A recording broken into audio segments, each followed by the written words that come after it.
conférence du 28 septembre 1984, période de questions. De mémoire, il me semble avoir déjà lu ou entendu, ou peut-être une certaine phrase du genre telle que « Celui qui voudra sauver son âme la perdra, et celui qui la perdra la sauvera. » S'il vous plaît, peux-tu nous expliquer ton interprétation, et cette citation était-elle du Nazaréen, soit Jésus? Oui, c'est ça qu'il y a. C'est que la citation vient du Nazaréen, donc de Jésus, et disons que lui, c'était le premier qui est venu parler de l'âme en voulant dire que justement, il ne fallait pas que tu sauves ton âme, et celui qui va perdre son âme, justement, ou perdre à cause de lui, là, la gagnera. Mais ce qui va gagner, c'est pas l'âme, évidemment. Par contre, le Nazaréen était en avance de son temps, on peut constater. On n'a pas encore réussi à appliquer ce qu'il disait il y a 2000 ans. Mais tout à l'heure, moi, les enseignements sur lesquels je faisais référence, c'était les enseignements donnés par les autres hommes, par l'intermédiaire d'une religion bâtie sur le dos du Nazaréen. Mais le Nazaréen, en disant ça, ben effectivement, avait raison. L'homme ne doit pas sauver son âme. C'est évident. Résumé. Avoir de la misère à s'adapter dans la matière, savoir que l'homme est manipulé par l'esprit et que l'homme ne peut rien faire,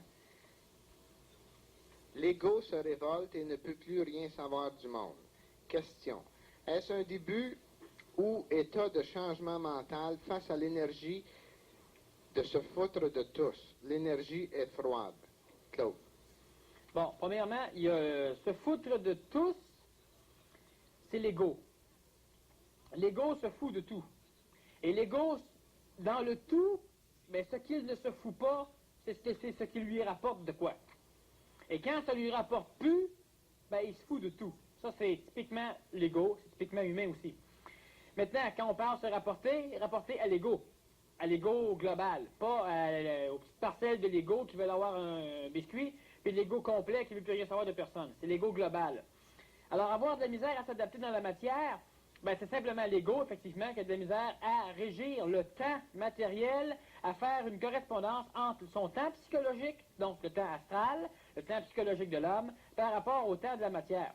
Maintenant, ça, savoir que l'homme est manipulé par l'esprit, l'homme est manipulé par n'importe quoi, parce qu'encore là, il faudra savoir quel homme qui est manipulé. Parce que si on parle de l'homme physique, il est manipulé par l'astral. Si on parle de l'homme astral, il est manipulé par l'astral. Si on parle de l'homme mental, il est manipulé par l'astral. Si on parle de l'homme vital, il est manipulé par l'astral. Mais l'homme qui se plaint d'être manipulé, c'est l'homme astral, l'homme psychologique. C'est lui qui se plaint d'être manipulé, il est manipulé par lui. C'est-à-dire que il y a plein de contradictions à l'intérieur de cet homme-là, donc de l'âme, de l'astral, de l'individu, et l'homme, l'âme, là-dedans tout seul, il devra faire par une entité intelligente, donc par le mental. Est-ce un début d'un état de changement mental face à l'énergie de se foutre de tous? Non, c'est simplement une évolution normale de l'ego, et l'ego est continuellement en transformation, soit en solidification, soit en désagrégation. Alors la solidification va être menée par le mental, et puis la désintégration par l'astral pour l'instant dans l'état actuel des choses. Et c'est une manifestation simplement de l'ego qui peut être aussi bonne qu'elle pourrait être, disons, néfaste pour l'individu. Chose qui est sûre, c'est que se foutre de tous ou de tout, c'est pas nécessairement mauvais. Mais perdre le respect pour tout, ça, c'est absolument mauvais. Et ce que j'entends par respect, c'est pas un respect moral, pas un respect parce qu'on doit respecter. Tu respectes pas le premier ministre du Canada parce qu'il est premier ministre du Canada, puis parce que tout le monde le respecte. Ce respect-là, c'est un respect moral, c'est un respect idiot. Tu respectes parce que le mental est capable de voir que chaque chose a une place, et quand la chose est à sa place, ben, ne bouge pas la chose de là. Donc, tu respectes. Ça, c'est le vrai respect, disons, qui va être donné par le mental chez l'homme. Se foutre de tout, oui, peut-être, mais respecter. Si tu veux absolument te foutre de tout, tu rentres dans un salon mortuaire, puis tu pars à rire, puis tu commences à pousser des farces, un service en attire un autre, etc. La ligne est morte quand tu prends le téléphone. Bon, je sais pas. Ben évidemment, disons que tu te fous de tout, mais les individus qui sont là sont pas aptes, vibratoirement parlant, alors ce qui fait qu'il y a un respect. C'est-à-dire que chaque chose est à sa place, il ne faut pas se perturber, les choses sont à leur place. Qu'est-ce que l'atome germe? Et quel est le rapport entre lui et l'âme, Richard? Bon, l'atome germe, premièrement, c'est un mot hein, qui peut définir immensément de choses. Le rapport entre lui et l'âme, ben vois-tu, Richard, l'atome n'est pas la matière, n'est pas l'agrégat, le début de la matière, parce que l'atome est constitué de plusieurs choses. Disons que je ne remarquerai pas trop à l'intérieur de ça, parce qu'en plus des électrons, des neutrons et des protons, ben, il y a d'autres phénomènes qui constituent ces choses-là. Et l'âme n'est pas atomique dans le sens matériel de l'atomicité. Par contre, l'âme, elle est atomique, mais ce n'est pas une atomicité comme la matière. Alors, ce qui fait qu'on rentrerait dans dans des contours légèrement scientifiques et pas mal trop compliqués. Est-ce que la loi d'attraction joue un grand rôle à ce moment-là? La loi d'attraction joue un rôle dans tout ce qui est régi par le temps. Donc, automatiquement, dans la matière, comme dans le vital, comme dans l'astral, comme dans le mental, comme dans le supramental, comme dans le bouddhique, comme dans le divin. Tout ce qui est limité par la matière, dans l'univers qui va être justement spatio-temporel, dans lequel, par hasard, évolue la planète Terre, au fin fond d'un univers, dans le fin fond du perdu, ben, tout ça, c'est régi par la loi d'attraction. Donc, la loi de l'amour. La loi de l'amour, c'est une loi qui attire, et qui parle d'attirance, parle de déplacement, puis le déplacement, c'est la même chose que le temps et l'espace. Alors, ce qui fait que c'est évident que ça, les mêmes lois vont régir l'atome matière, l'atome germe, que les atomes au niveau vital, au niveau astral, au niveau mental. Maintenant, à un moment donné, c'est plus des atomes de matière, comme on va connaître au niveau, par exemple, de l'atome... Tel que la science le connaît présentement. C'est ça. Est-ce que l'âme est un monde d'entités qui manipule l'homme par le biais de la pensée? Et quand l'homme devra briser l'œuf, il devra détruire l'âme ou le monde d'entités pour être libre. La question est, est-ce qu'il devra détruire l'âme ou le monde d'entités pour être libre? Bon, l'homme n'arrive à se libérer que s'il se libère, lui, de lui-même. Alors ça, c'est la base même de la transformation de l'humanité. C'est quand l'homme arrive à se changer lui et en prenant comme point de repère pour vérifier son changement, lui. Moi, je suis bon par rapport à moi. Je suis plus bon qu'un gars qui est bon par rapport à un autre. Alors, est-ce que l'âme est un monde d'entités qui manipule l'homme? L'âme est une entité au même titre que le corps physique est une entité matérielle, l'âme est une entité astrale. Maintenant, le domaine des morts va être régi par des lois qui vont aussi régir le domaine des vivants du côté de l'astral, avec évidemment une facilité, disons, beaucoup plus grande, étant donné qu'il n'y a pas la limitation du corps physique et les attractions mentales, parce que dans le domaine des morts, sachons-le, le mental ne se trouve pas là. Dans le domaine des morts, il n'y a que l'identité même qui lutte pour rester en vie, c'est-à-dire qui lutte pour rester identifié. Dans le domaine des morts, il n'y a que l'astral. C'est là que les fantômes, c'est là qu'il y a un paquet de coquins dans le genre qui s'amusent par le biais de l'astral vivant, donc de l'astral relié à un corps physique, à faire peur et à manipuler les individus. Alors, l'âme, c'est l'homme identifié. L'âme, c'est vous autres. Vous avez chacun une âme, c'est-à-dire qu'en réalité, le mental a une âme, le vital a une âme, le physique a une âme, puis la psychologie, vous autres, c'est-à-dire ce que vous êtes réellement, vous êtes l'âme. Et vous êtes une entité, astrale en tant qu'âme et physique en tant que matière, expression de l'ego dans la matière. Et quand l'homme devra briser l'œuf, c'est-à-dire que quand l'œuf lui-même va être digéré par l'ego, il devra détruire l'âme ou le monde d'entité. Les mondes d'entité, on s'en balance, parce que automatiquement, si vous détruisez les cordes qui servent à manipuler la poupée, ben la poupée n'est plus manipulée ni par les cordes, ni par l'utilisateur. Alors, ce qui fait que la poupée, disons la marionnette qu'on manipule avec des cordes, ben elle n'a pas besoin de tuer l'utilisateur pour être libre. Juste couper les cordes, ça suffit. Et après ça, ben les cordes, il n'y a plus rien. Il a beau vouloir, l'utilisateur, il ne peut pas rien faire. Dans le domaine de la matière, il pourrait rattacher les cordes. Dans le domaine humain, présentement, ça c'est impossible, parce que les énergies supérieures vont s'occuper du manipulateur s'il veut rattacher les cordes. Alors, ce qui fait que l'homme, non seulement, il ne doit pas détruire le monde des entités, mais il ne peut pas. Détruire le monde des entités, ça veut dire que quand moi j'arrive à me parfaire, je vous détruis tous vous autres. Pour être sûr que vous n'irez pas nourrir l'astral planétaire, pour être sûr qu'elle ne recommencera pas à me manipuler. Il faudrait que je détruise l'humanité complète. Et ça, il y a déjà des races qui ont pensé ça, qui ont voulu détruire les bases, les pignons de l'astral planétaire dans le domaine de l'homme, et le dernier à avoir tenté d'éliminer les vestiges karmiques les plus, disons, empêcheurs dans l'évolution de l'homme, empêcheurs par rapport à un concept d'une partie de la visualisation de la réalité, ça a été Adolf Hitler quand il voulait exterminer les Juifs, et par après d'autres races. Mais ça n'a rien réglé le problème aux autres, alors ce qui fait que si l'homme arrive à détruire son âme ou à se libérer lui-même, ben non seulement il ne peut pas détruire les entités, mais s'il détruirait les entités, ça veut dire qu'il faudrait que je balaye le reste de la Terre au complet. Puis je resterais pris avec la Terre comme différents grands maîtres sont pris avec la Terre.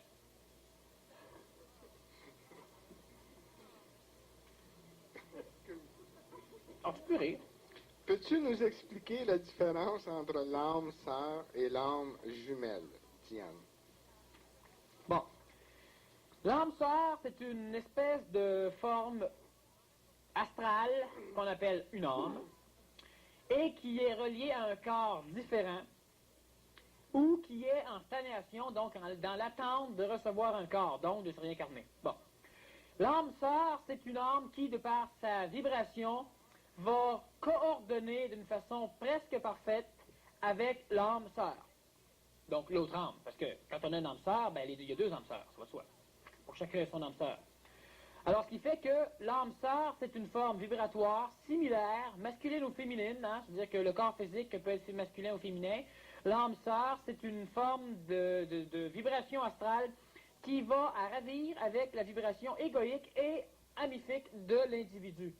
L'âme jumelle, c'est simplement quand on a, puis les âmes jumelles, il y en a plein sur la Terre, beaucoup plus que d'âmes sœurs d'ailleurs.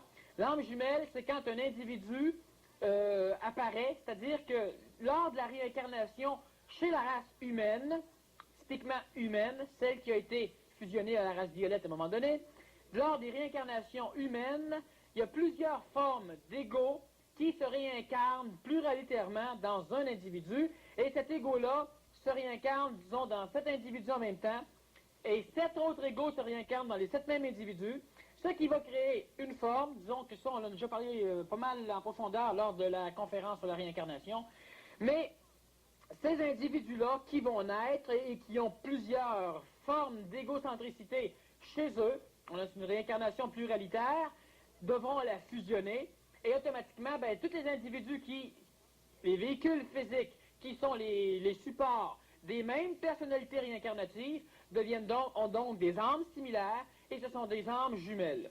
Au même titre que des jumeaux ou des jumelles, par exemple, qui vont naître du même ovule. Alors, ces âmes jumelles, c'est différent, et selon l'expérience de chacune de ces âmes jumelles-là dans leur domaine de vie différent, parce que les âmes jumelles ne naissent pas de la même mère, très rare, les âmes sœurs, ça peut arriver. Par contre, les âmes jumelles vont naître dans différents contextes sociaux et contextes matériels qui vont leur donner une expérience différente et qui va automatiquement les différencier de façon à ce qu'ils ne soient pas âmes sœurs, parce qu'automatiquement, ben, il y aurait une tentative de l'astral de reformer les entités antérieures de par la mémoire, puis les entités matérielles, vivantes, physiques, les êtres humains, auraient des sacrés problèmes. Alors, ce qui fait que c'est la différence entre l'âme sœur et l'âme jumelle. Et on ne doit pas rechercher son âme sœur, on ne doit pas rechercher son âme jumelle, on doit s'en balancer. Si tu attaches deux oiseaux l'un à l'autre, bien qu'ils aient 4 ailes, jamais ils ne voleront. Alors, faut pas. Est-ce que lorsque l'individu, Daniel, n'a plus d'âme, C'est plus un individu. d'accord, l'être qui n'a plus d'âme, qu'est-ce qui arrive à son plan physique vis-à-vis l'âme sœur? Vis-à-vis l'âme sœur, alors ça, il n'y a aucun rapport. Si l'être qui n'a plus d'âme n'a automatiquement plus d'âme sœur. OK. Est-ce que... À moins que l'âme sœur n'ait plus d'âme. OK. Ce qui est fort possible, parce que si, à ce moment-là, les cheminements devraient marcher parallèlement parce qu'ils se sont incarnés avec le même taux vibratoire. C'est-à-dire que tout dépend toujours de l'âme sœur, elle est similaire à l'autre, et non pas identiques, similaires, et par attrait vibratoire, l'une compense pour les problèmes de l'autre, alors ce qui fait qu'ils vont presque se relier ensemble. Pas nécessaire qu'ils se marient dans le domaine de la matière. OK? Ça peut être juste au niveau de phénomènes astraux que ça peut se passer. Donc, tu peux connaître ton âme sœur, mais consciemment, tu ne le sais pas. Ce qui va arriver, c'est qu'à un moment donné, ton expérience physique transforme aussi ton âme. Alors, l'âme sœur, qui a déjà été, disons, vantée par certaines traditions ésotériques ou certaines écoles qui prônaient ça, la recherche de l'âme sœur, marie-toi avec l'âme sœur. Ben, tu peux te marier avec l'âme sœur, mais dans 15 ans d'ici, l'âme sœur risque d'être une âme frère ou une vraie sœur, tu chicanes avec. Hein? Alors pourquoi? Parce que les deux contextes sont différents dans leur vie, à moins que les deux se marient, travaillent à la même place, fassent toutes les mêmes choses à la même place en même temps. Ce qui, dans le domaine de la matière, est impossible. Parce que si tu te casses une jambe, il faudrait que je me force en crime pour passer la même expérience que toi. Bon. Alors, ce qui fait que les âmes sœurs, c'est des phénomènes qui existent, c'est des phénomènes authentiques, mais le travail avec l'âme sœur, chez l'homme, ça ne peut pas fonctionner. Pour plusieurs raisons. L'âme sœur d'un individu, si toi tu rencontres ton âme sœur, tu vas pouvoir détecter que c'est l'âme sœur. Mais quelle est la parcelle de l'ego en toi qui est assez parfaite pour pouvoir savoir que cette âme sœur-là fit avec lui ou avec les parcelles non complètes ou avec les parcelles non fusionnées de l'ego ou avec les parcelles qui se désagrègent de l'ego? Qui va décider que l'âme sœur fit avec quoi là-dedans? Mon âme sœur à moi, est-ce que c'est mon mental qui est en vibration? Mon astral qui est en vibration? Mais quelle partie de l'astral qui vibre avec quoi? Une forme d'âme sœur, c'est quand, physiquement parlant, deux individus tombent en amour l'un de l'autre. Mais c'est là, ils s'entendent, c'est parfait. Mais il y a des choses qui fit. Mais dans tout l'égrégore complet de l'ego, ben quand l'ego, là, qui ne fit pas avec l'autre, va revenir à la surface, l'âme sœur de l'autre, ça va être quoi? Deux âmes sœurs absolument parfaits, qui sont totalement personnalisées, qui sont totalement identifiées, c'est des âmes sœurs en voie de disparition, et ce ne sera plus des âmes sœurs, ça peut être des mentales sœurs. On dit qu'à ce moment-là, il y avait plus de chances que deux âmes sœurs se rencontrent et que ça fonctionne lorsqu'il y avait une évolution moins rapide sur la planète Terre. Exactement. Plus l'évolution est lente, plus ton âme sœur, tu vas pouvoir vivre avec. Deux choses. Moins tu vas vivre longtemps, puis plus l'évolution va être lente, bien plus ça va être utile, disons, de rencontrer une âme sœur. Mais quand tu vis 50 ans de plus qu'avant, parce qu'avant on se mariait pour la vie, mais on se mariait pour au bout de 5 ans ou 6 ans ou 10 ans on mourait. Maintenant tu te maries pour la vie, puis au bout de 75 ans tu es encore en vie. Fait qu'à un moment donné, les âmes sœurs, puis tout le tralala, ça marche plus. Alors, ce qui fait que plus l'homme va vivre longtemps, plus il va avoir de l'expérience, plus les âmes sœurs vont être déformées, et plus l'homme va évoluer rapidement, moins les deux vont être capables de suivre. C'est absolument normal. Est-ce qu'il peut y avoir plusieurs âmes sœurs? Ah, ben, t'en as une, disons, sur le moment, mais au cours de ta vie, il se trouve qu'effectivement, oui, tu as rencontré plusieurs âmes sœurs. Selon ton taux vibratoire. Et normalement, plus tu vas augmenter ton taux vibratoire, plus les âmes sœurs vont avoir tendance à se grouper autour de toi. Tout ce qui monte converge, et puis les taux vibratoires de chacun des individus vont attirer les âmes sœurs, ce qui fait que normalement, tu devrais arriver à pouvoir avoir, disons, plus tu vas avancer, plus tu vas avoir d'attraction, plus tu vas finir par pouvoir rencontrer des âmes sœurs. Mais l'âme sœur, il faut toujours savoir que dans le domaine de l'homme, une rencontre, c'est toujours le début d'une séparation. Et puis, l'union de l'homme avec l'homme est toujours limitée. Puis ça, tant que l'homme va être ce qu'il est, il faut absolument que se souvienne de ces deux phénomènes que l'homme pourrait prendre plaisir à appeler lois. Disons que c'est deux lois qui régissent l'évolution de l'homme. C'est qu'une rencontre, c'est toujours le début d'une séparation, parce que l'union est limitée entre les hommes. Pourquoi? Comme tu le dis, parce que l'évolution de chaque être humain est de plus en plus rapide, ce qui fait de plus en plus différent aussi. Est-ce qu'il y aurait une relation, je ne dis pas que c'est ça, là, mais est-ce qu'il y aurait une relation entre l'initié qui n'a plus d'âme et l'androgénité? Vois-tu, être androgène, c'est, disons, ne plus avoir de différenciation sexuelle. L'initié qui n'a plus d'âme et qui a un corps, présentement, a toujours un corps sexué. Pour arriver à l'androgénéité, il faut absolument que les carrefours d'énergie, communément appelés centres d'énergie, mais disons que c'est une fausse appellation, les carrefours d'énergie, c'est ça les chakras, que ces carrefours d'énergie-là cessent de stocker l'énergie, mais pour la relaisser couler librement dans l'homme comme chez l'enfant, qui, comme tel, est androgène, sauf de par la génétique. Mais avant de laisser les carrefours d'énergie redistribuer l'énergie, il faut qu'ils soient remplis.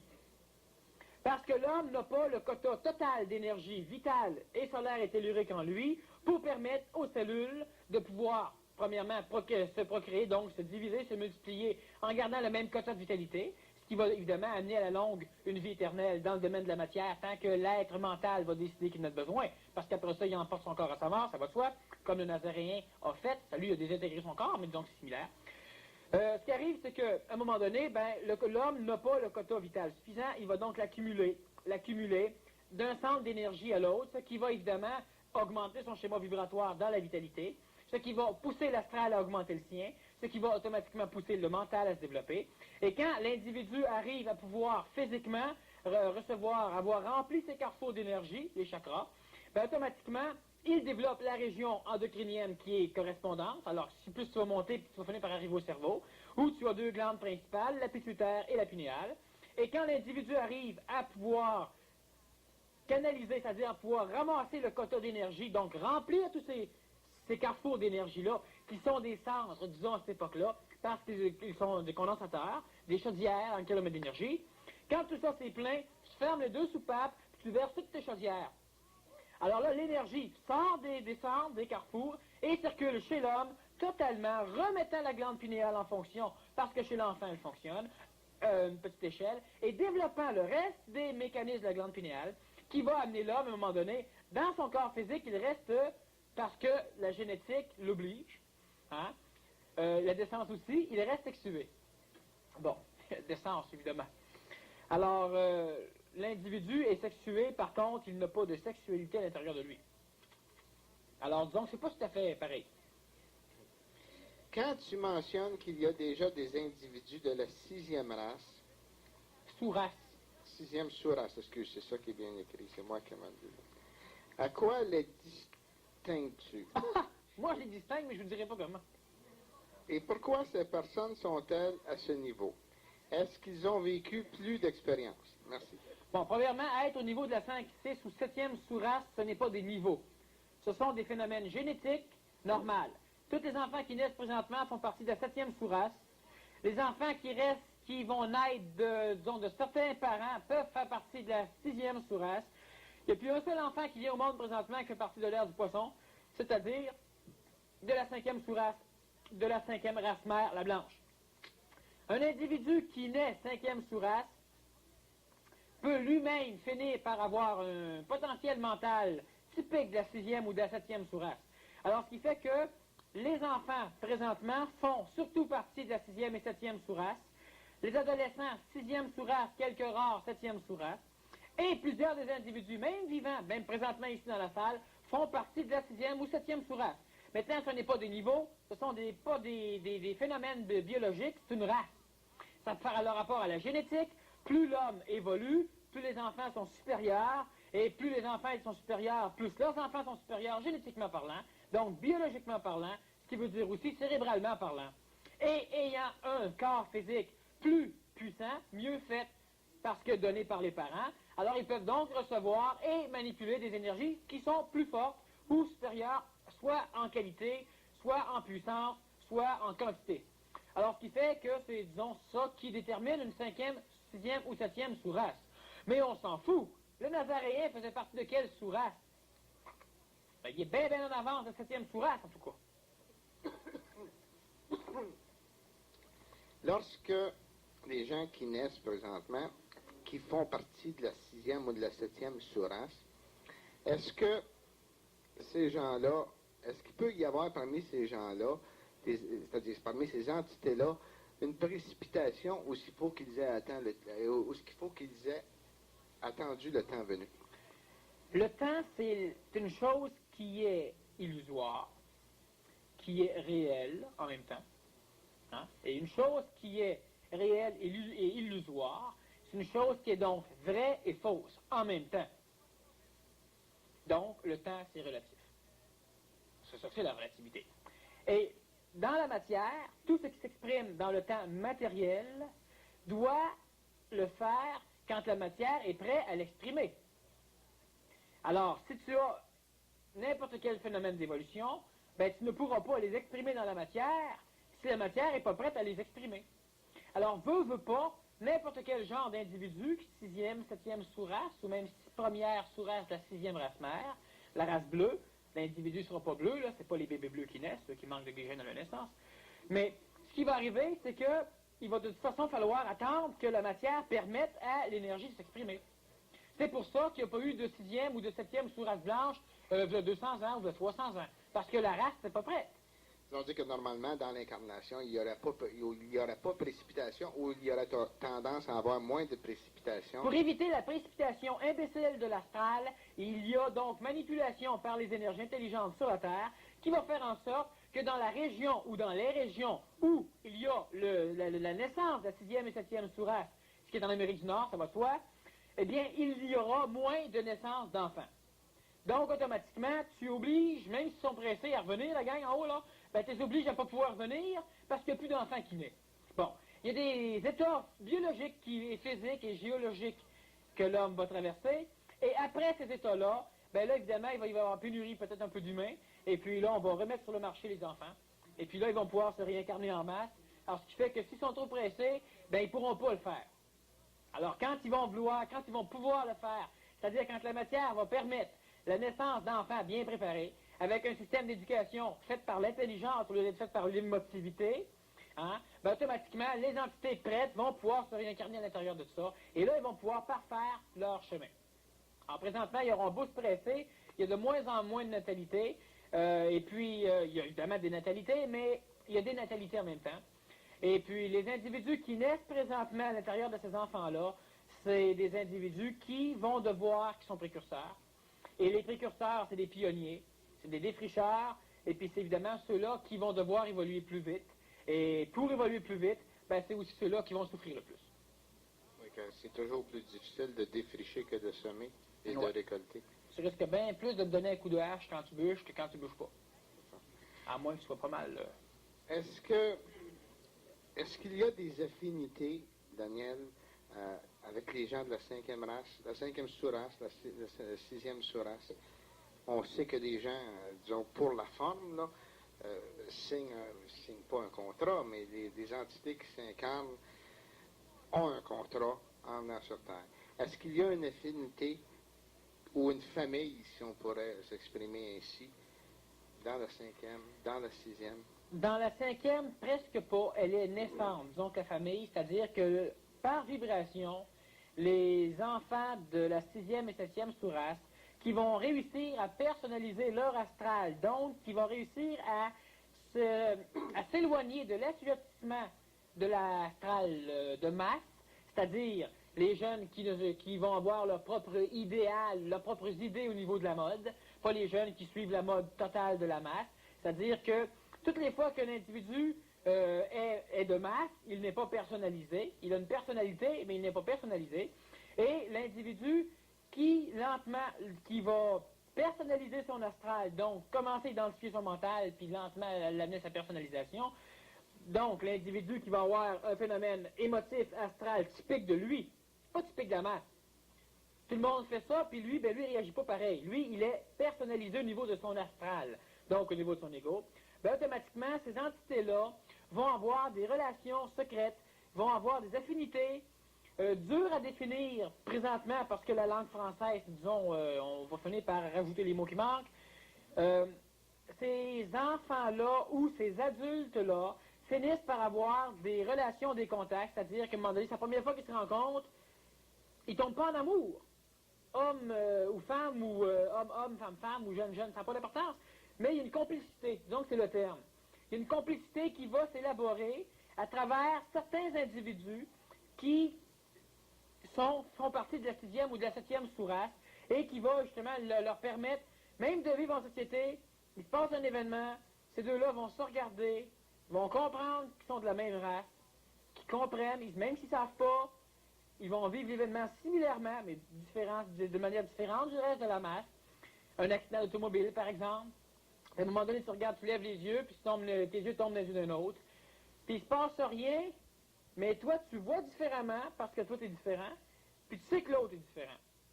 Autrement dit, deux extraterrestres pourraient se rencontrer sur la Terre, Se reconnaître. de deux planètes différentes, ils verraient tous les deux qui sont pas de là, mais ils ne sauteraient pas des mains, ils ne diraient rien, c'est quelque chose de normal, puis ils continueraient leur chemin. Mais les enfants de la 6e et 7e sourate ne sont pas extraterrestres de par leur naissance. Je donne un exemple pour faire comprendre le phénomène. Alors, il y a une complicité, mais qu'on ne peut pas palper. Alors, ce qui peut finir lentement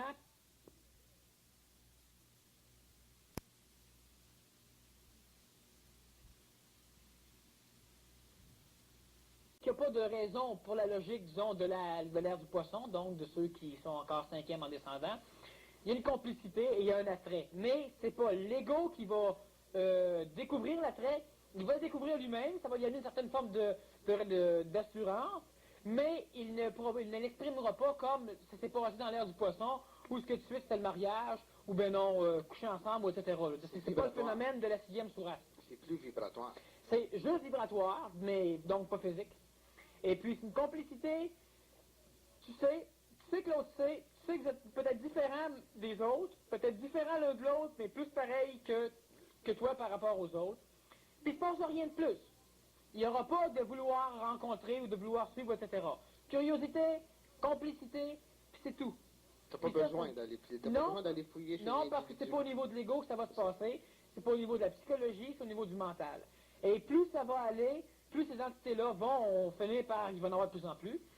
Et ils vont se ramasser, d'un coup, ils ne sauront pas pourquoi, puis ils sont quelque part, puis d'un coup, ils en découvrent d'autres, mais disons que c'est très commençant présentement, mais dans les enfants, ça va être de plus en plus traumatisant, disons, pour la société en place. Mais il y a déjà un commencement qui est fait. Ah, évidemment. Bonsoir, Daniel. La conférence de ce soir fait que je ne comprends rien. C'est quoi la mémoire volatile? C'est quoi le Père Esprit? C'est quoi l'ego qui s'identifie à lui? C'est quoi des êtres en contact avec des faits mémoriels présents? C'est quoi la race adamique? C'est tout. Merci, Lise. Mais ce qui est bien, c'est que du moins, elle a retenu ce qu'elle n'avait pas compris. Bon. Alors, disons que je pense qu'encore qu'on peut expliquer plusieurs choses à l'intérieur de ça, parce que je pense qu'il y a plusieurs individus qui comprennent, mais il veut dire que c'est juste des morceaux de casse-tête. Première chose, évidemment, disons, Lise, ce que tu pourrais faire, c'est que fouiller dans les titres de conférences que j'ai déjà fait, ou encore fouiller dans des titres de livres, peut-être pour, disons, reprendre le temps perdu, si on peut dire. Mais la mémoire volatile, c'est un terme qui définit dans la psychologie normale les phénomènes inconscients de l'homme, sa mémoire subconsciente. C'est tout un paquet de termes qui se mélangent. Dans la psychologie contemporaine, le subconscient peut aussi bien désigner la mémoire volatile que l'ego. Disons que toute l'expérience qu'un individu accumule tout au long de sa vie, toute l'éducation, tu as déjà appris la géographie, Lise, mais tu n'es pas géographe, donc ce n'est pas ta personnalité, tu n'as pas été transformé par la géographie à l'école élémentaire. Par contre, toute l'information est dans ta mémoire pareil, mémoire avec laquelle tu peux travailler, ou peut-être que tu ne peux pas travailler, mais elle est quand même enregistrée en mémoire. Si je t'hypnotise, je peux te faire fouiller là-dedans. Tout ce qui n'a pas transformé ta vie, mais que tu as appris, c'est ta mémoire volatile. Donc, tout ce que tu as appris manipule quand même ton ego. À un moment donné, tu vois un scorpion, puis hop, t'as peur. Parce que la mémoire volatile, tu sais qu'un scorpion, c'est dangereux, tu as vu ça dans Tarzan. Et puis, tu vois un scorpion sur ton plancher de cuisine, et puis tout d'un coup, tu réagis. Ça, c'est la mémoire volatile qui a enregistré ça. Par contre, un bonhomme qui passe sa vie dans la jungle, ben le scorpion, tout le phénomène de tout ça au complet, c'est son ego à lui. Quand il va voir une Volkswagen se former dans la jungle, là, il va avoir le même phénomène, parce que ça, c'est dans sa mémoire volatile. Tout ce qui ne transforme pas ta vie, donc qui ne s'agglomère pas à ton ego, hein, un idole, par exemple, tout le monde veut mettons, on a un idole dans la vie. Ça peut être Superman, ça peut être Michael Jackson, ça peut être le pape, ça peut être le premier ministre, ça peut être n'importe qui. Alors, l'idole fait partie un peu de l'ego, parce que tu l'imites, tu te transformes par rapport à lui. Mais tous les autres chanteurs, ou tous les autres papes, ou toutes les autres affaires, tu les connais. Mais ça, c'est dans ta mémoire volatile. Volatile, pourquoi? Parce que non identifié. C'est volatile à l'intérieur. Ça ne transforme pas ta vie. Mais si tu te mets à jouer au baseball à un moment donné, ben là, Gary Carter, il peut devenir important pour toi, puis si tu veux le limiter, ben lentement, il bâtit ton ego. Mais les autres joueurs, ou les joueurs de hockey, ben ça, c'est les mêmes, si tu le vois de temps en temps, c'est volatile, c'est-à-dire que c'est pas aggloméré ton ego, ce n'est pas toi. Mais c'est des connaissances que tu as, mémoire volatile. Et ces connaissances-là peuvent manipuler ton ego. C'est quoi le Père-Esprit? Père-Esprit, ce n'est pas le Père de l'Esprit, c'est l'Esprit périphérique. Mais le Père-Esprit, disons que c'est un terme un peu... C'est un terme qui vient de l'Antiquité. Et à cette époque-là, l'Esprit était l'astral spirituel et la périphérie de l'Esprit, le Père-Esprit, était l'entité périphérique à l'âme. Alors, Père-Esprit pour périphérie à l'âme, Esprit périphérique, mais aujourd'hui, l'Esprit tel que nous, on peut le concevoir, ça peut être le mental ou ça peut être encore le supramental. Donc la périphérie intérieure de l'Esprit est le Père-Esprit. C'est quoi? C'est simplement une espèce de couche dans la psychologie qui empêche la psychologie des autres de se mêler à la sienne. Autrement dit, une personne qui est facilement susceptible, pas susceptible, mais manipulée, une personne qui est sensible, une personne, par exemple, qui est un bon sujet lors de séances d'hypnose, est une personne qui a un père-esprit qui est très faible. Elle est facilement influençable par n'importe qui. Autrement dit, la personnalité mémorielle d'un individu, ben moi je passe à côté de toi, puis moi, mon esprit, mon père-esprit, il vient bousiller le tien, puis je manipule un peu chez vous. Alors j'ai rien qu'à te dire, il annonce un cataclysme pour demain, tout de suite t'as peur. Parce que t'es manipulé par tout ce que je veux t'envoyer. Alors le père-esprit, c'est une enveloppe qui justement retient tes mémoires, ton expérience à toi, et ton ego est au centre. Et quand tu te promènes, ben à un moment donné, si tu rencontres un autre individu qui a une harmonie au niveau de l'âme, ben les deux père-esprits peuvent s'ouvrir et il va y avoir échange. Tu sens bien avec, c'est sympathique. Un individu qui, vibratoirement parlant, ne fait pas, ton père-esprit se referme, il se densifie et tu le trouves antipathique. Donc le père-esprit, c'est l'enveloppe protectrice de l'âme. L'ego qui s'identifie à lui. Ben vois-tu, c'est que l'individu même, l'homme, la femme, croit être quelque chose. Et ça, c'est une identification. Moi, je me fous de mon corps physique. Mais l'autre, son corps physique, c'est extrêmement important. Parce que toi, tu t'identifies à ton corps physique, puis l'autre ne s'identifie pas à son corps physique. Il y en a qui s'identifient à leur auto. Bon, il y en a qui s'identifient à leur femme, à leur mari. Il y en a qui s'identifient à leur bulldozer par leur gros tracteur de vanne. Il y en a qui s'identifient à leur bistouri. Ben, c'est quoi ça? C'est l'identification que tu as de toi. Si je donne un coup de marteau sur ton char, ou je fais un glisse à lire, ça fait mal, ça te pogne. Tu es identifié au char. Tu penses que c'est le char, inconsciemment, mais le char fait partie de toi. Alors, l'identification de l'ego, c'est tout ce qui vient bâtir l'ego. Alors, si toutes les fois que ton orgueil est attaqué, c'est que je viens de toucher l'identification que tu as de toi. Alors, si je te dis, tu es laide, tu t'en fous, c'est parce que tu ne t'identifies pas à la forme de ton corps physique. Mais si ça te frustre, ça te fait quelque chose, tu t'identifies, c'est important pour toi. Parce que quand je te dis que tu es laide ou laid, ben, le mot pour toi devient une chose, puis tu dois prouver que c'est faux, puis tu dois te débattre là-dedans, tu t'identifies à quelque chose. Alors, si je rentre ici, puis je trouve que c'est laid à mort ici, le salon, ben, le propriétaire du salon peut être frustré. Parce que ce qu'il a créé, il s'identifie à sa création. C'est comme si je l'attaquais lui en attaquant son salon. Et si je t'attaque le corps, tu penses que je t'attaque toi. Donc, tu t'identifies à ton corps. Puis si j'attaque tes idées morales, ben, tu es encore attaqué. Donc, tu t'identifies à tes idées morales, à tes concepts, à tes croyances. Tout ça, c'est l'ego. C'est quoi des êtres en contact avec des faits mémoriels présents? Un fait mémoriel présent, ça a l'air d'une chose qui est ridicule. Mais n'importe quelle mémoire est présente. Elle est présente, mais elle n'est pas à notre conscience. Parce que si vous pouvez vous rappeler, exactement comme si je prenais une bobine d'un film qui dure 2 heures, bien, toutes les photos, le 2 heures du film, il est contenu immédiatement dans le présent, dans ma bobine. Et il me faut un appareil pour que moi, je puisse l'enregistrer. Mais une fois que c'est dans ma mémoire, c'est contenu immédiatement dans ma mémoire. Je peux y avoir accès ou non, mais c'est contenu immédiatement dans ma mémoire. La mémoire, elle reflète des choses passées, mais la mémoire, elle est présente. La mémoire, elle n'est pas passée. La race adamique, c'est simplement la race, dans la Bible, on appelle ça Adam et Ève. Et la race adamique, ben, c'est simplement une race totale qui a été décrite dans la Bible sous le terme Adam et Ève, comme étant 2 individus créés par Dieu à leur image et à leur ressemblance, comme on spécifie dans la Genèse. Et Dieu dit, faisons, pluriel, l'homme à notre image et à notre ressemblance, Et c'est simplement une race qui a été amenée sur la Terre, qui s'appelait, disons qu'on appelle dans le domaine humain, la race adamique, qui est la race dirigée par un individu qui pourrait s'appeler Adam, disons, c'est ce qui a été dénoté au niveau de la Bible.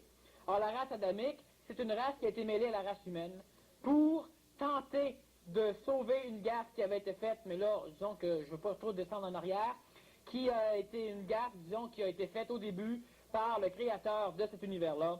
Et puis, problème avec, disons, certaines formes d'entités du nom de Lucifer et Satan. Et puis, pour compenser, pour régler, pour corriger ce problème-là, il y a une chose qui a été tentée au niveau de la race adamique.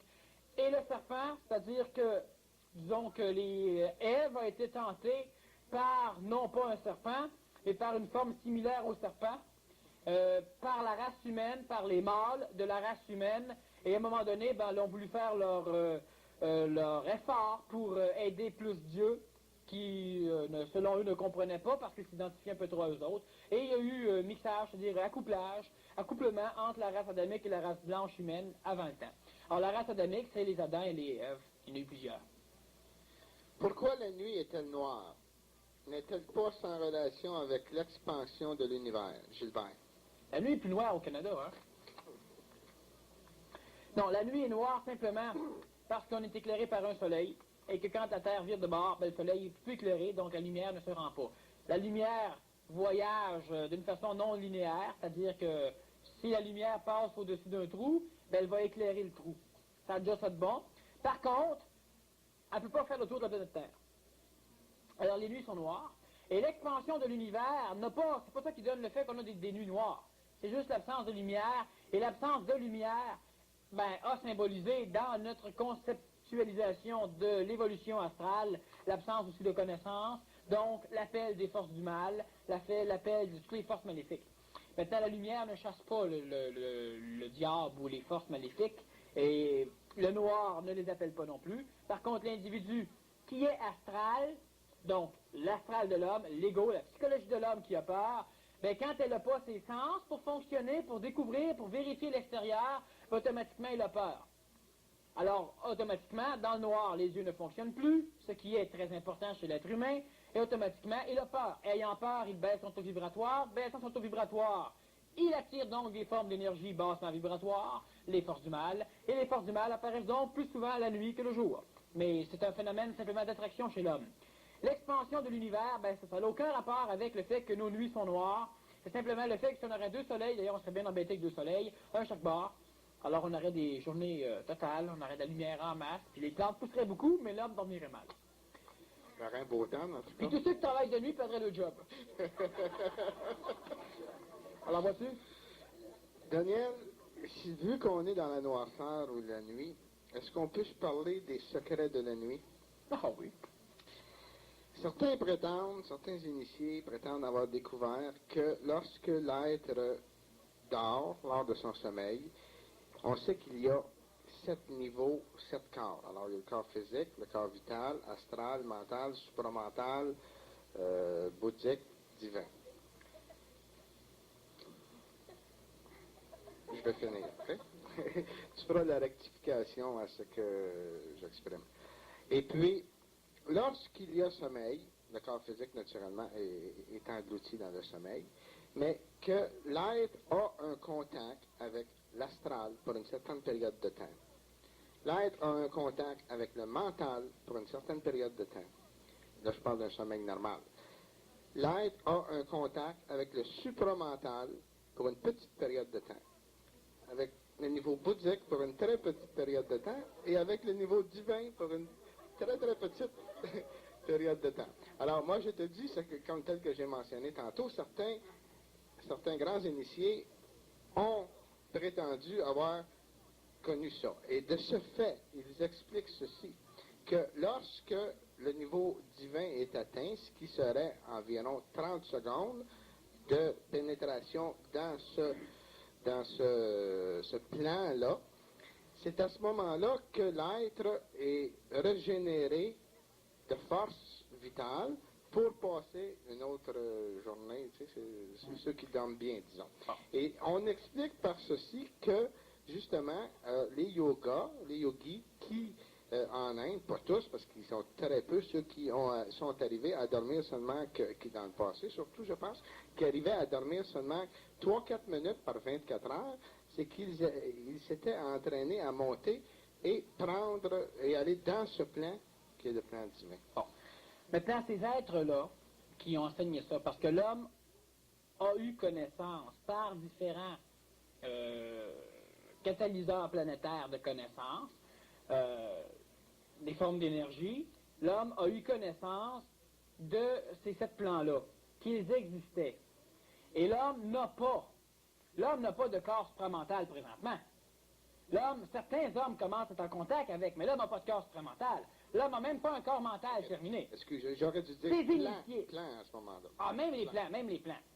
Ce qui arrive, vois-tu, c'est que pour voyager en plan supramental, c'est pas une entité astrale qui va aller faire un tour là. Ça va être bien malvenu. C'est-à-dire que comme qu'on explique ça, je l'ai peut-être mal expliqué, là, mais tel que c'est expliqué, c'est que... Quand l'homme dort, le corps physique, lui, n'a pas besoin de repos. C'est pas le corps physique qui a besoin de repos. OK? Le corps physique, le cœur ne se repose pas. Bon, le cœur se repose, c'est-à-dire que le cœur a un battement, un repos. Un battement, un repos, un battement, un repos, c'est suffisant. Bon. Et tout l'organisme physique, c'est la même chose. Par contre, la vitalité de l'homme peut perdre. Donc, l'homme, dans le sommeil, c'est-à-dire que l'homme, quand il a un corps physique qui ne dépense pas d'énergie vitale, peut recapter de l'énergie tellurique. Et c'est surtout la nuit que tu vas avoir une recrudescence d'énergie tellurique parce que l'énergie tellurique vitale va être écrasée dans la journée par la puissance de l'énergie tellurique solaire. Donc, si tu rentres dans le bois le soir, tu as une vibration absolument différente que quand c'est en plein jour. Pas juste psychologiquement, tu le sens. C'est le moindrement, tu as une affinité vitale. Alors donc, l'homme, en immobilisant son corps, peut permettre, vu qu'il n'a pas l'habitude, la captation d'énergie vitale. Mais ça, tu te couches à terre, tu relaxes, c'est suffisant. Par contre, ça ne te repose pas. Ou tu médites, c'est suffisant. Ben, l'important, c'est que ton corps ne bouge pas. Bon. Mais ça ne te repose pas. Ce qui va arriver, c'est qu'au niveau astral, et c'est l'astral, c'est la psychologie de l'homme, qui lui a besoin d'être réénergisé. Parce que ce qui est paresseux dans l'homme, pas le physique, c'est ta psychologie. Si tu ne veux pas te lever le matin pour aller travailler, c'est parce que tu vois tout ce qui se passe là. Mais si le feu de pogne chez vous, tu vas te lever en tabarouette, le physique est toujours prêt. Mais ta psychologie astrale, elle ne l'est pas nécessairement. Alors l'astral a besoin de se réénergiser, donc de se revitaliser au niveau astral, pas au niveau vital ni physique, ça va de soi. Et lui seul sort, donc tu as une extra-conscientisation astrale, ce qui est connu communément sous le terme voyage astral, mais tu ne voyages pas.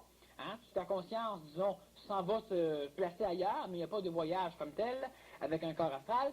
Et ce qui va arriver, c'est que dans le domaine de l'astral, comme dans tous les autres domaines, tu as une représentation minuscule des traces qui ont été laissées jadis, quand je dis jadis, il y a de cela très jadis, par des entités ou par des formes d'énergie de ces plans-là, qui eux sont limités, c'est-à-dire qu'ils sont contenus dans l'espace-temps de nos super-univers, ce qui fait que pour l'instant on n'en parle pas trop. Bon, revenons à notre galaxie et à notre Terre.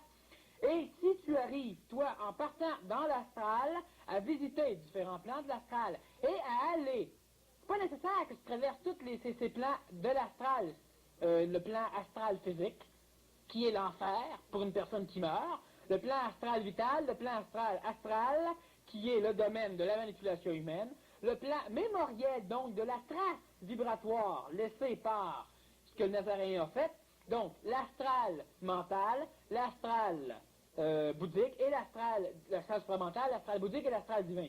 Quand ta conscience astrale réussit à aller se placer, pas 15 minutes, à aller juste passer là puis revenir dans le corps physique, tu te réveilles et tu es totalement réénergisé. Ce qui fait que si tu peux faire une extra-conscientisation astrale consciemment, ça va de soi, tu es capable de fermer les yeux, d'ouvrir les yeux et tu es fin prêt. Et tu es capable de ne pas fermer les yeux pantoute et de ne jamais être fatigué. Donc, l'individu qui dort pendant 2 jours, qui se réveille aussi fatigué, c'est simplement qu'il y a des problèmes au niveau de son astral, ou de l'astral local, ou de l'astral national, ou de l'astral planétaire. Disons que c'est pas le cas pour l'instant, mais local, national, ça peut arriver local, et surtout individuel, va faire en sorte que l'individu, de par son schéma vibratoire, ne va voyager que dans des endroits de l'astral qui vont l'empêcher d'aller justement monter dans l'astral spirituel, où il va être réénergisé pour pouvoir se réveiller en forme. Alors l'individu se couche à 9 heures, il se lève à 9 heures, dormi 12 heures, aussi fatigué que s'il n'a pas dormi. Un autre individu qui, à un moment donné, commence à se conscientiser ou qui, de par son phénomène vibratoire astral, vibre bien, lui, il se couche, il dort 5 heures, il dort 4 heures, il se lève, en pleine forme. Plusieurs fermiers vont faire ça parce qu'au moins eux, travaillant dans la nature, n'ont pas de perturbation astrale comme l'individu qui va vivre en ville et surtout ont un contact avec l'énergie tellurique et solaire d'une façon beaucoup plus pleine, parce que solaire, tu l'as en prenant du soleil, mais tu l'as en mangeant des légumes et des fruits qui sont verts, qui sont, verts, ben l'inverse c'est compliqué, mais disons qu'ils sont mûrs.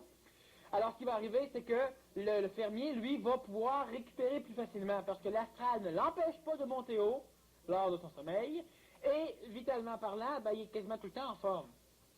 Alors ce qui fait que l'individu qui dort, même le grand initié, évidemment on a initié puis initié là, mais le grand initié humain, ben lui avec dort simplement, sauf qu'il a la possibilité, par attraction ou par conscientisation, de pouvoir déplacer sa conscience astrale. Déplaçant la conscience astrale, tout le phénomène neurologique va pouvoir travailler d'une façon plus relaxe.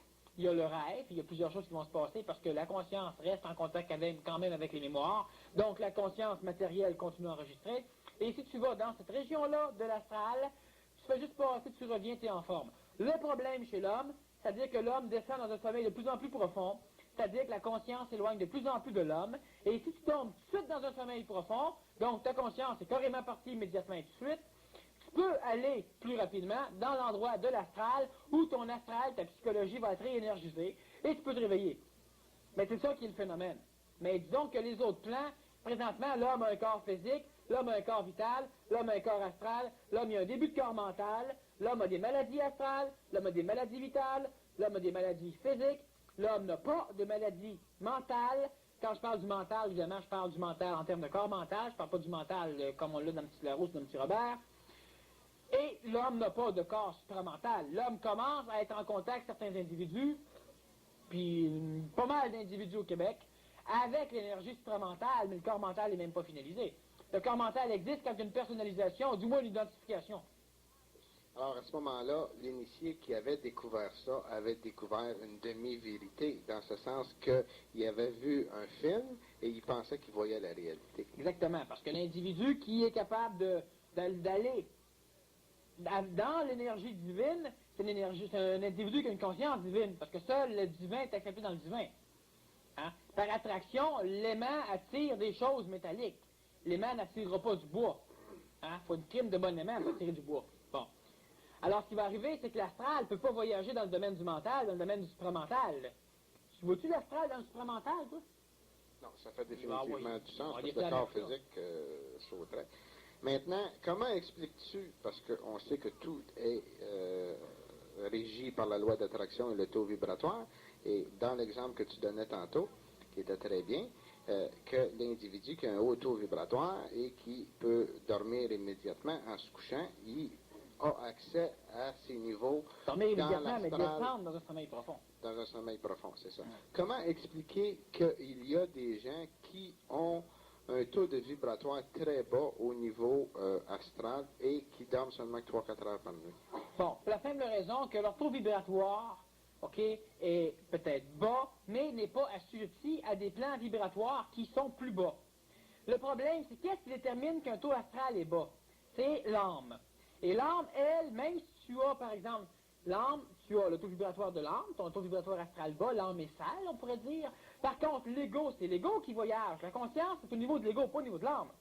Bon, mais les problèmes de l'ego, les merdes de l'ego, les handicaps de l'ego vont faire que lui va aller là ou non. Alors, un individu qui a un taux vibratoire astral bas, mais qui a un ego qui n'a pas de conflit, lui, ben, en voyageant, il voyage dans un endroit où ça va bien. Parce que la polarité extérieure de l'astral n'est pas la même polarité que chez l'individu, c'est-à-dire chez l'ego.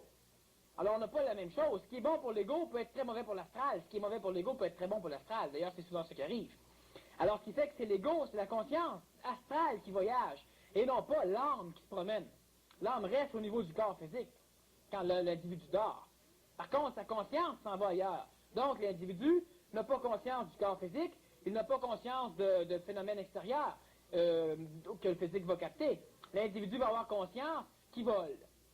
Bon, parce qu'il y a des phénomènes qui se passent. La conscience astrale est sur un oiseau, sur une feuille, sur le vent, sur les molécules d'air, sur un avion, donc l'individu vole.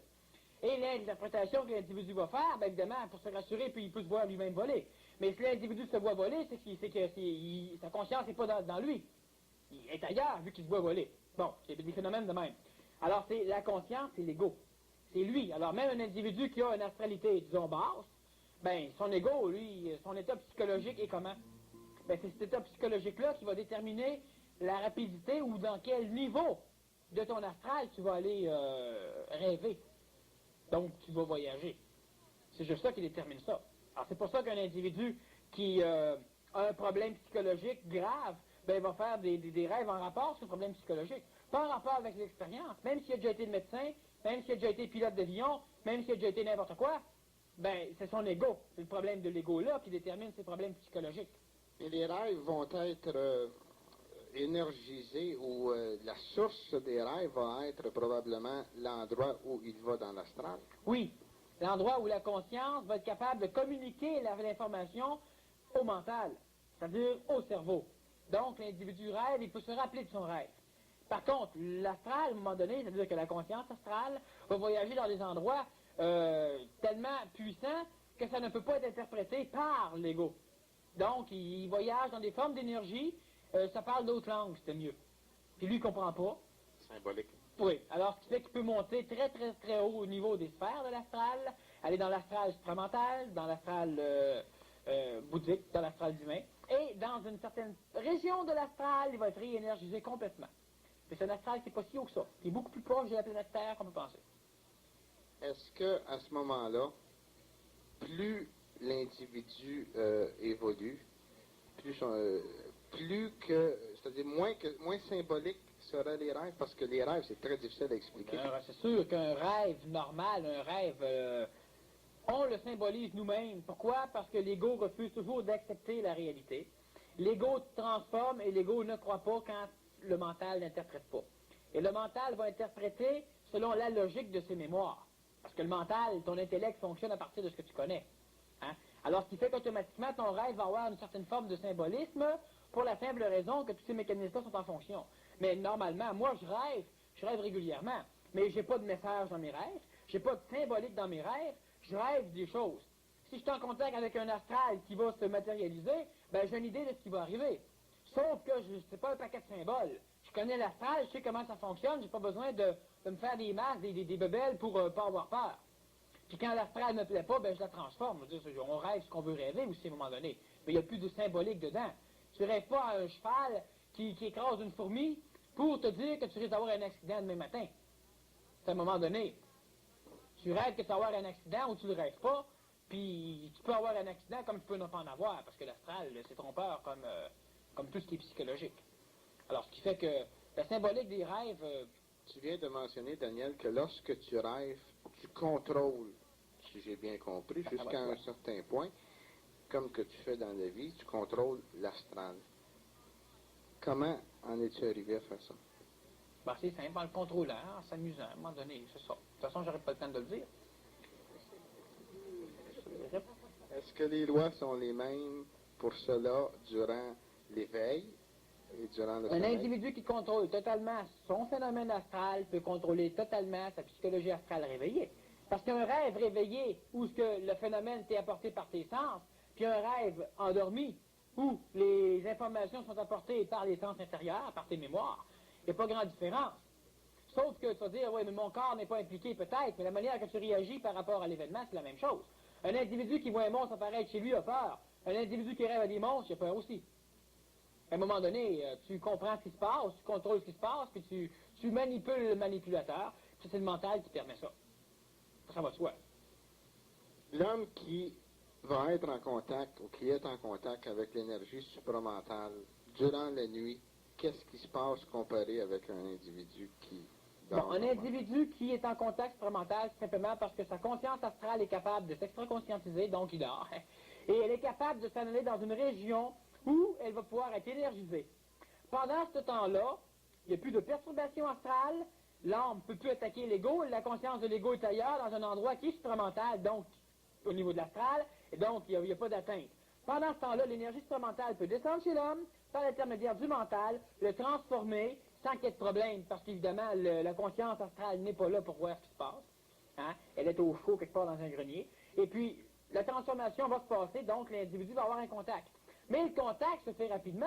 Tu n'as pas un contact supramental toute la nuit, à moins que tu sois dans un état de conscience supramentale, mais là, ça n'a aucun sens. Regarde ce que je dis là. Alors, c'est une fraction de seconde, mais c'est ce que tu as besoin aussi pour te réénergiser au niveau de ton astral. Et c'est rien qu'à ce moment-là qu'il peut y avoir une descente. Sinon, tu es en voyage, tu informes ton mental, ton intellect de ce qui se passe, puis l'énergie supramentale ne peut pas rien faire pendant ce temps-là. Ça va de soi. Est-ce qu'on sait que durant l'éveil, lorsqu'on a un contact supramental, on l'oublie automatiquement? Et puis ça sert à rien d'essayer de le retrouver, c'est impossible. L'astral peut Durant se la rappeler nuit- d'un contact supramental seulement s'il a été interprété et analysé par le mental. Parce qu'en fait, l'astral, elle ne connaît rien du supramental, elle ne peut même pas mémoriser quoi que ce soit. Il faut que le mental l'ait analysé avant. Absolument. Qu'est-ce qui se produit durant la nuit? Est-ce que